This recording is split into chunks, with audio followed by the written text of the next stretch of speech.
Carl Jung, aujourd'hui reconnu comme l'un des grands penseurs de la psychologie analytique, n'était pas toujours perçu comme un génie durant son enfance. Il a souvent éprouvé un profond sentiment d'isolement et d'incompréhension, notamment à l'école. Ses passions et son comportement introspectif le distinguaient de ses camarades, le poussant à éviter leur compagnie. Jung expliquait que la présence des autres enfants l'aliénait à lui-même et le contraignait à être différent de ce qu'il croyait être. Au lieu de se conformer aux attentes sociales et de rechercher l'approbation de ses pairs, Jung trouvait refuge dans la nature, un univers où il pouvait pleinement exprimer son être intérieur sans se sentir jugé ou contraint. Les vastes étendues de verdure, les jardins soigneusement entretenus, les champs ouverts et les bois mystérieux lui offraient un sanctuaire loin des conventions et des pressions sociales. Dans ces espaces naturels, Jung pouvait explorer librement ses pensées et ses sentiments les plus profonds, sans la moindre influence extérieure. Il décrivait souvent la nature comme un monde enchanté, où chaque élément semblait imprégné d'une vie et d'une énergie propre.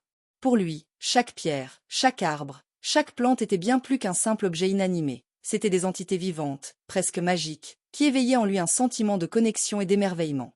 Cet environnement naturel lui offrait une sérénité profonde, une sorte d'harmonie primordiale qui contrastait fortement avec le malaise qu'il ressentait en société. Dans la nature, Jung ne se contentait pas de fuir la compagnie des autres, mais il plongeait dans un état de contemplation, un dialogue silencieux avec l'univers. Il percevait dans le monde naturel une source inépuisable de sagesse et de paix, un équilibre parfait qu'il peinait à trouver dans les relations humaines. Chaque promenade dans les bois ou les champs était pour lui une véritable immersion dans un monde parallèle, où l'invisible devenait tangible, et où les mystères de l'existence semblaient se dévoiler sous une lumière nouvelle. Cette communion avec la nature n'était pas seulement une évasion, elle nourrissait son âme et enrichissait son esprit. Elle lui permettait de se reconnecter avec son essence profonde, loin des attentes sociales qui cherchaient à le modeler selon des normes extérieures. Dans ces moments de solitude contemplative, Jung trouvait la liberté d'explorer ses idées et de cultiver sa réflexion, jetant les bases de sa future carrière en psychologie. La nature, avec sa beauté brute et sa tranquillité, devint ainsi une source essentielle de réconfort et d'inspiration pour lui, façonnant sa vision du monde et de l'être humain. Cette relation intime avec la nature joua un rôle crucial dans le développement de la pensée de Jung. Elle lui offrit un espace pour se découvrir et s'accepter, loin du regard critique des autres. En se plongeant dans l'environnement naturel, Jung apprit à embrasser sa propre singularité, forgeant ainsi l'un des esprits les plus influents du XXe siècle. Le tournant décisif dans la vie de Carl Jung se produisit lorsqu'il fit son entrée à l'école, puis plus tard au collège à Bâle. Cette transition marqua le début d'un changement significatif dans sa manière de se percevoir et d'interagir avec le monde qui l'entourait. Jusque-là, Jung avait vécu dans une sorte d'isolement volontaire, se sentant souvent en décalage avec ses camarades et trouvant un refuge dans la nature plutôt que dans les relations sociales. Cependant, l'environnement scolaire, avec ses nouvelles exigences et opportunités, joua un rôle catalyseur dans son développement personnel. Durant cette période, Jung commença à sortir de sa coquille de solitude. Il n'était plus seulement l'observateur silencieux du monde qui l'entourait, mais il commença à participer activement à la vie sociale de l'école. Ce changement ne se fit pas du jour au lendemain, mais plutôt progressivement, à mesure que Jung prenait confiance en lui et en ses capacités intellectuelles. Sa curiosité naturelle et son esprit d'analyse se révélèrent être des atouts majeurs dans ce nouveau contexte. Loin de se contenter des réponses simples, Jung posait des questions profondes et explorait des idées complexes, ce qui attira rapidement l'attention de ses professeurs et de ses camarades. À mesure que Jung se familiarisait avec le milieu académique, il devint évident pour ses pairs qu'il possédait des qualités qui le distinguaient des autres. Son esprit philosophique, déjà mûr pour son âge, et sa capacité à aborder les problèmes sous un angle novateur et souvent surprenant, commencèrent à susciter non seulement l'intérêt, mais aussi l'admiration. Ses camarades, qui autrefois pouvaient le percevoir comme un solitaire énigmatique, furent peu à peu captivés par la profondeur de ses raisonnements et la lucidité de ses observations. Il n'était plus simplement le garçon qui préférait la solitude, mais devenait une figure charismatique dont la compagnie était recherchée. Jung développa ainsi une présence imposante et charismatique parmi ses camarades.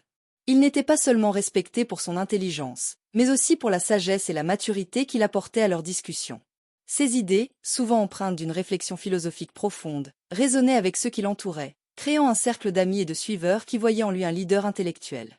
Son influence se fit sentir non seulement dans les discussions académiques, mais aussi dans la manière dont ses pairs percevaient et comprenaient le monde. Avec le temps, Jung se forgea une place unique dans ce microcosme social.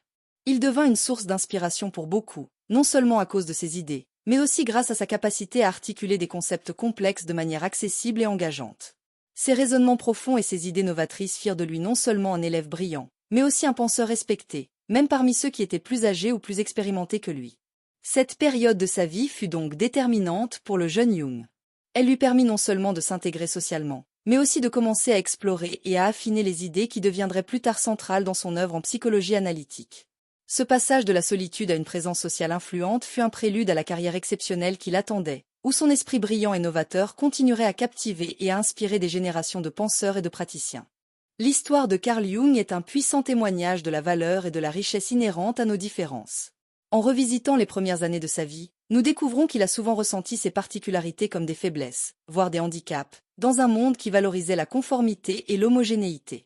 Enfant, Jung se trouvait fréquemment en décalage avec ses pairs, se sentant isolé et incompris en raison de son tempérament introspectif et de son inclination naturelle pour des réflexions profondes, peu communes à cet âge. Cependant, ce qu'il percevait initialement comme un fardeau, une source de souffrance, allait se révéler être l'une de ses plus grandes forces.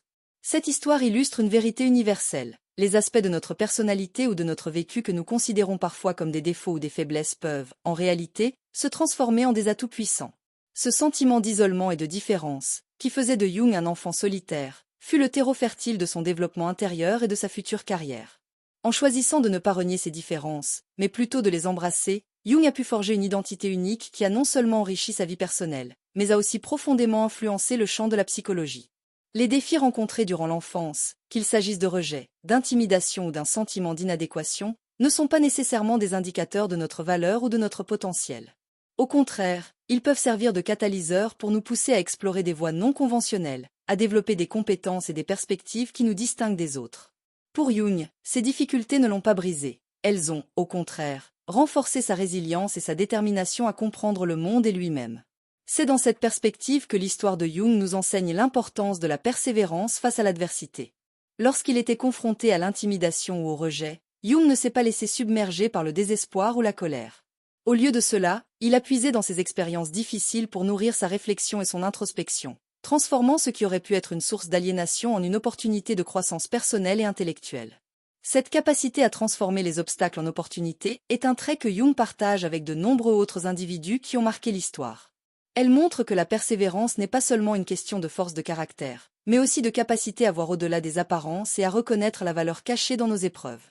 En persévérant dans sa quête de compréhension, malgré les obstacles qu'il a rencontrés, Jung a su utiliser ses différences non seulement pour se réaliser lui-même, mais aussi pour apporter une contribution durable au monde. L'histoire de Jung résonne donc comme un appel à chacun de nous. Il nous invite à reconsidérer la manière dont nous percevons nos propres différences et difficultés. Plutôt que de les voir comme des faiblesses à cacher ou à surmonter, nous devrions les accueillir comme des éléments essentiels de notre identité, des sources de force et de créativité. En embrassant notre unicité, en persévérant malgré les défis, nous pouvons non seulement surmonter les obstacles qui se dressent sur notre chemin, mais aussi trouver des moyens nouveaux et inattendus d'exceller et de contribuer de manière significative au monde qui nous entoure. L'exemple de Carl Jung offre une leçon précieuse sur l'importance de la persévérance dans la quête de notre véritable potentiel. À travers son parcours, Jung démontre que les défis, loin de nous définir ou de limiter notre épanouissement, peuvent devenir des tremplins vers une plus grande réalisation de soi. Lorsqu'il était confronté à l'intimidation et au rejet, Jung aurait pu se laisser submerger par le doute et l'insécurité. Pourtant, il choisit de rester fidèle à lui-même, refusant de se conformer aux attentes externes qui ne résonnaient pas avec sa nature profonde. La persévérance, dans ce contexte, ne se résume pas à une simple endurance face aux difficultés. Elle implique un engagement profond envers soi-même et ses passions, même lorsque le monde semble hostile ou indifférent. Pour Jung, ce choix de persévérer signifiait non seulement de continuer à explorer les questions qui le passionnaient, mais aussi de s'accepter pleinement, avec ses forces et ses faiblesses. Cette fidélité à soi-même, malgré les pressions extérieures, est un acte de courage qui permet de rester aligné avec ses valeurs et ses aspirations, quelles que soient les circonstances. Face à l'intimidation et au rejet, il est facile de se sentir isolé ou de douter de sa propre valeur. Cependant, l'histoire de Jung montre que ces expériences, bien que douloureuses, ne doivent pas nous détourner de notre chemin. Au contraire, elles peuvent servir de moteur pour approfondir notre compréhension de nous-mêmes et du monde. En refusant de céder à la pression de la conformité, Jung a pu transformer ses expériences négatives en des forces motrices pour sa croissance personnelle et intellectuelle. La détermination, dans ce cas, joue un rôle central. Ce n'est pas seulement une question de persévérer malgré les obstacles, mais de transformer ces obstacles en source d'inspiration et de créativité. Jung, plutôt que de se laisser abattre par le rejet, a utilisé ces moments difficiles pour nourrir sa réflexion et affiner ses idées. Cette capacité à tirer des leçons de l'adversité et à utiliser les défis comme des occasions de croissance est un trait que l'on retrouve chez de nombreux individus qui ont marqué l'histoire. En choisissant de rester fidèle à ses passions et à sa vision du monde, Jung a démontré que la persévérance peut mener à des succès qui transcendent les attentes.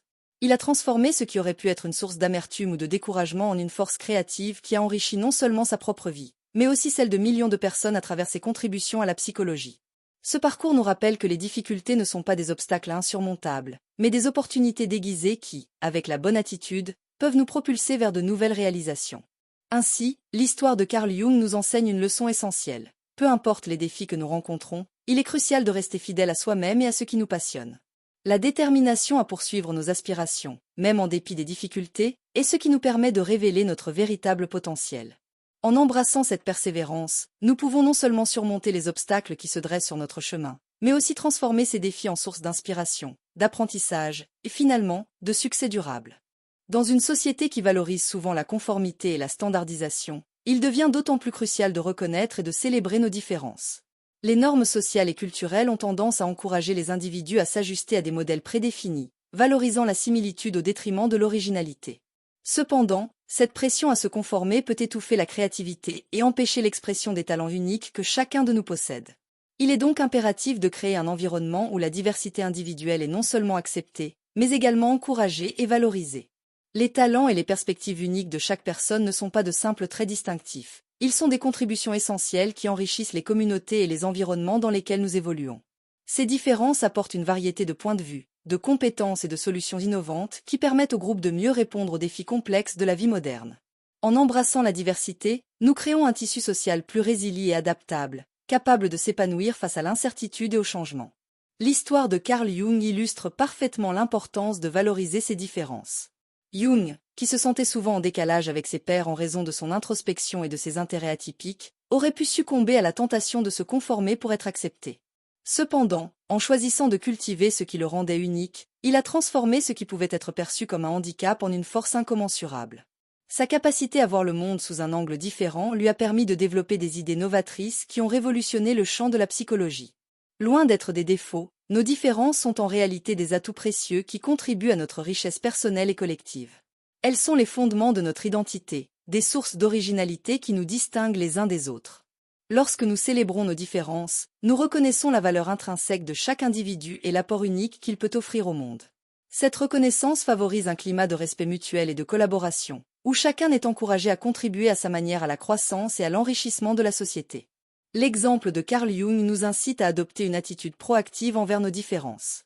Il nous rappelle que persévérer malgré les difficultés et embrasser notre unicité sont des actes de courage qui peuvent transformer non seulement nos vies, mais aussi celles des autres. En choisissant d'honorer nos talents et nos perspectives uniques, nous ne faisons pas que surmonter les défis, nous transformons ces défis en opportunités d'apprentissage et de succès. En fin de compte, c'est en cultivant et en célébrant notre diversité que nous pouvons véritablement enrichir le monde, en apportant nos contributions distinctes et en inspirant les autres à faire de même. Si vous avez apprécié le contenu, n'oubliez pas de vous abonner pour ne manquer aucun de nos futurs épisodes. Et si vous pensez que ce sujet peut intéresser d'autres personnes, partagez-le autour de vous. À très bientôt!